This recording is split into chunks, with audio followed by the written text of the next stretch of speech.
Bismillahirrahmanirrahim. Assalamualaikum warahmatullahi wabarakatuh. Alhamdulillahirabbil alamin wa bihi nasta'inu ala umuri dunya waddin. Wassalatu wassalamu ala asrofil anbiya'i wal mursalin wa ala alihi wa ashabihi ajmain, amma ba'du. Rabbi israhli sadri wa yassirli amri wahlul 'uqdatam min lisani yafqahu qawli. Kaifa halukum ayyuhat thalabah, hal antum bi khairin? Alhamdulillah inna bi khairin. Thayyib, hari ini kita akan belajar pendidikan agama Islam dan budi pekerti bersama saya Muhammad Rizal. Hari ini kita akan belajar materi tentang mujahadah an-nafs. Baiklah, marilah kita buka materi kita pada hari ini dengan bersama-sama membaca basmalah. Bismillahirrahmanirrahim. Sebelum kita memulai pembelajaran, marilah kita berdoa kepada Allah Subhanahu wa taala. Bismillahirrahmanirrahim. Zidni ilma warzuqni fahma. Amin ya rabbal alamin. Baiklah, anak-anakku yang berbahagia, untuk apa sih kita belajar mujahadah an-nafs? Baiklah, anak-anakku yang berbahagia, tujuan pembelajaran mujahadah an-nafs adalah yang pertama, memiliki pemahaman yang benar tentang mujahadah an-nafs. Yang kedua, mampu membaca dengan baik dan benar sesuai dengan kaidah ilmu tajwid tentang dalil mujahadah an-nafs, yaitu surah Al-Hujurat ayat 12. Yang ketiga, mampu menghafal dengan baik. Dan yang keempat adalah menunjukkan perilaku mujahadah an-nafs. Anak-anakku semuanya, siapa di antara kalian yang tahu pengertian daripada mujahadah an-nafs? Baiklah, mujahadah an-nafs terdiri dari dua kata, yaitu mujahadah yang berarti bersungguh-sungguh, an-nafs yang berarti jiwa, nafsu, dan diri. Apabila digabungkan menjadi sebuah kalimat mujahadah an-nafs, artinya bersungguh-sungguh mengendalikan hawa nafsu. Dan hawa nafsu itu sendiri yaitu kecondongan jiwa kepada sesuatu yang selaras dengan keinginannya. Bapak akan bertanya kepada kalian semuanya, siapakah orang yang kuat itu? Orang yang kuat adalah orang yang mampu menguasai nafsunya ketika ia marah. Jadi orang yang kuat bukanlah orang yang menang berkelahi, orang yang menang berperang, tetapi orang yang mampu menguasai nafsunya ketika dia marah. Hal ini sesuai dengan sabda Rasulullah sallallahu alaihi wasallam, an Abi Hurairah radhiyallahu anhu anna Rasulullah sallallahu alaihi wasallam qala laisa syadidu bisaraati innamas syadidu alladzi yamliku nafsahu indal ghadabi. Rawahul Bukhari wa Muslim. Dari Abu Hurairah radhiyallahu anhu bahwasanya Rasulullah sallallahu alaihi wasallam bersabda, orang yang kuat bukanlah orang yang pandai bergulat. Sesungguhnya orang yang kuat adalah orang yang mampu menguasai nafsunya ketika ia marah. Hadis riwayat Bukhari dan Muslim. Anak-anakku sekalian, di dalam Al-Quran nafsu itu dibagi menjadi 3 bagian. Yang pertama yaitu nafsu amarah atau nafsu yang menyuruh kepada keburukan. Yang kedua yaitu nafsu lawamah, yaitu nafsu yang menyesali perbuatan buruk. Dan yang ketiga yaitu nafsu mutmainnah atau jiwa yang tenang karena iman amal soleh, dan ketaatan kepada Rabb-Nya. Kemudian perbuatan apa sih yang termasuk dari perbuatan mujahadah an-nafs? Yang pertama yaitu berprasangka baik atau husnuzon. Yang kedua adalah ukhuwah. Tetapi dalam pertemuan kali ini kita akan fokus mempelajari tentang berprasangka baik atau husnuzon. Anak-anakku sekalian, ayat Al-Quran yang bisa kita jadikan dalil untuk berprasangka baik terhadap sesama yaitu surah Al-Hujurat ayat 12. Ya ayyuhalladzina amanu ijtanibu katsiran minadh-dhanni inna ba'dadh-dhanni ismun wala tajassasu wala yaktab ba'dukum ba'da ayuhibbu ahadukum ayyakula lahma akhihi maitan fakarihtumuhu wattaqullaha innallaha tawwabur rahim. Wahai orang-orang yang beriman, jauhilah kebanyakan dari sangkaan, karena sesungguhnya sebagian dari sangkaan itu adalah dosa. Dan janganlah kamu mencari-cari kesalahan orang lain, dan janganlah sebagian dari kamu menggunjing sebagian yang lain. Apakah kamu suka memakan daging saudaranya yang telah mati? Maka sudah tentu kamu jijik kepadanya, dan bertakwalah kepada Allah. Sesungguhnya Allah penerima taubat lagi Maha Penyayang.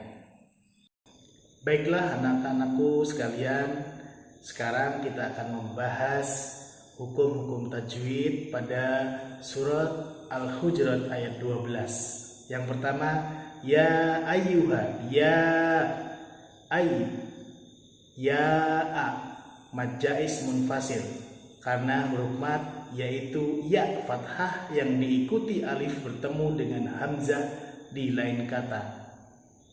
Cara membacanya yaitu panjang selama 2 sampai 5 harokat.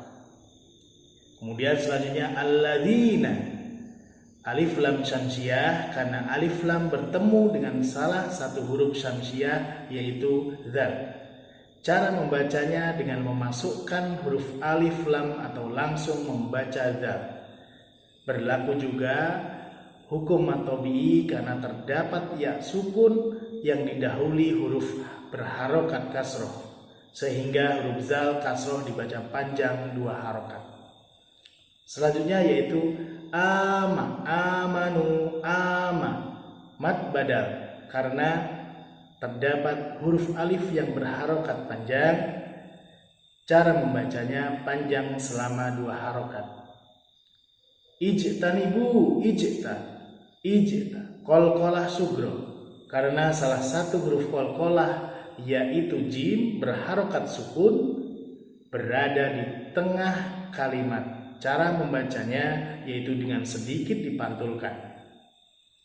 Berikutnya adalah bu, ijtanibu, bu, matobi, karena waw sukun didahului huruf berharokat dhammah. Cara membacanya dengan dipanjangkan 2 harokat.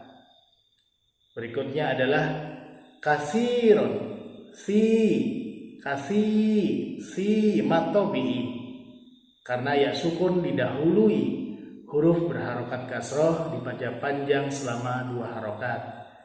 Kemudian rommin, kasirommin, idgham bigunah, fathah tanwin bertemu dengan mim, harokat fathah tanwin dileburkan dan seolah-olah mim bertasydid. Membacanya disertai dengung. Baiklah, beberapa hukum tajwid sudah kita bahas.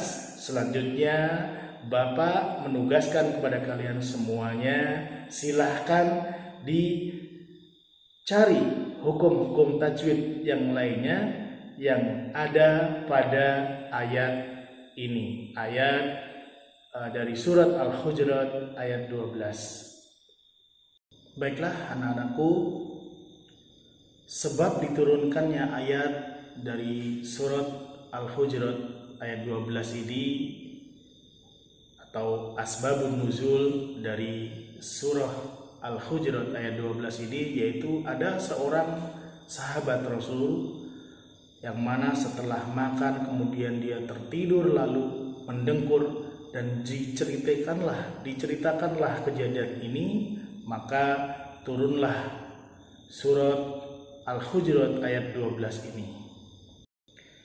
Kandungan dalam surah Al-Hujurat ayat 12 ini yang pertama yaitu larangan untuk berprasangka buruk kepada orang lain, melakukan tajasus. Apa itu tajasus? Tajasus adalah mencari-cari kesalahan orang lain. Kemudian larangan untuk melakukan ghibah atau menceritakan keburukan orang lain. Yang kedua yaitu bertakwa kepada Allah Subhanahu wa taala. Yang ketiga yaitu bertaubat, taubatan nasuha. Perilaku mujahadah nafs. Pada kesempatan kali ini kita akan membahas tentang husnuzon atau berprasangka baik. Berprasangka baik dapat mencegah dari 3 perbuatan tercela, yaitu suuzon, kemudian yang kedua tajasus, dan yang ketiga ghibah. Kemudian husnuzon dibagi menjadi 3 macam, yaitu husnuzon kepada Allah dalam bertakwa, dalam berdoa, dalam berikhtiar, dan bertawakal. Yang kedua yaitu husnuzon kepada orang lain, dan yang ketiga husnuzon kepada diri sendiri. Hikmah husnuzon yang pertama yaitu bersikap optimis dalam menghadapi kehidupan. Yang kedua yaitu percaya diri. Yang ketiga yaitu tidak mudah putus asa ketika menghadapi kegagalan. Yang keempat yaitu ridho terhadap takdir Allah Ta'ala. Nah, bagaimana kita menerapkan perilaku husnuzon dalam kehidupan sehari-hari? Yang pertama yaitu kepada Allah Ta'ala. Kita harus husnuzon kepada Allah, yaitu senantiasa yakin bahwa takdir Allah yang terbaik bagi hambanya. Yang kedua, senantiasa mensyukuri nikmat dari Allah. Dan yang ketiga, bersikap tawakal, sabar, dan ikhlas. Yang kedua, husnuzon kepada orang lain, yaitu melihat sisi baiknya. Yang kedua, memaafkan kesalahannya. Yang ketiga, menghormatinya. Dan yang keempat, selalu kita mengingat-ingat kebaikannya. Yang ketiga yaitu kita harus selalu husnuzon kepada diri kita sendiri, yakni bahwasanya kita mampu melakukan apa yang ingin kita lakukan. Yang kedua, yakin dapat menyelesaikan masalah tanpa putus asa. Dan yang ketiga yaitu bekerja sekuat tenaga untuk mencapai tujuan dengan kerja cerdas, ikhlas, dan tuntas.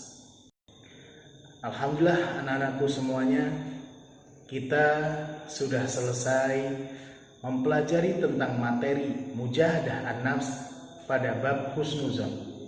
Semoga kita dapat mengimplementasikan dalam kehidupan sehari-hari. Marilah kita tutup pembelajaran pada hari ini dengan bersama-sama membaca hamdalah dan doa kafaratul majlis. Alhamdulillahirabbil alamin.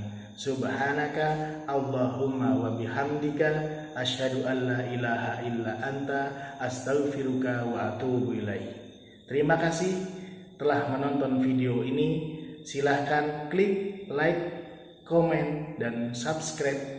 Dan jangan lupa untuk di-share kepada teman-teman kalian. Wassalamualaikum warahmatullahi wabarakatuh.